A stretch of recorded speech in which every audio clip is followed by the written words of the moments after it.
একসাথে আন্দোলন করে অনেক বছর একসাথে আন্দোলন করা হয়েছে বিএনপির সাথে যারা করেছে তারা হঠাৎ করে চোখ পাল্টে দিয়ে তারা স্বপ্ন দেখছে বিভিন্নভাবে যে তারা রাষ্ট্র চালাবে। আবার এটাও ঠিক একটা -2 ফর্মুলাটা এটাও অনেক সময় আছে।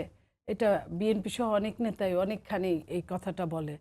তো সেই জায়গায় একটা আপনি নিশ্চয়ই এটা খেয়াল করবেন, যারা ধর্মভিত্তিক রাজনৈতিক দল তাদের মধ্যে কিন্তু অনেক বাদ বিভিন্ন বাদের মধ্যে তফাৎ আছে। কেউ মৌদুদিবাদ, আদর্শগত জায়গা একদম চরম। কেউ মাজারকে সম্মান করে, মাজার রাখে, কেউ মাজারকে ধ্বংস করে।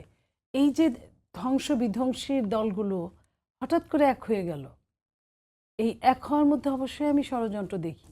কারণ যেইখানে একজন আরেকজনের ছায়া কেটে ফেলে সেইখানে এক হওয়ার মধ্যে নিশ্চয়ই কোনো কারণ আছে এরকম।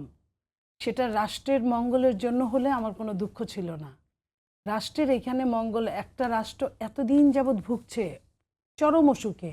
আপনার আইসিইউতে থাকা একটা রাষ্ট্র, সিসিইউতে থাকা একটা রাষ্ট্র, সেই রাষ্ট্রটা এখন নির্বাচনের পথে হাঁটছে। যখন যখন সে সোজা হয়ে দাঁড়ানোর চেষ্টা করছে তখন আবার ধরেন সবাই একরকম, যারা একসাথে আমরা অভ্যুত্থান করছি তাদের মধ্যে আকাশ পাতাল ব্যবধান হয়ে গেল যখন একটা নির্বাচন আসছে।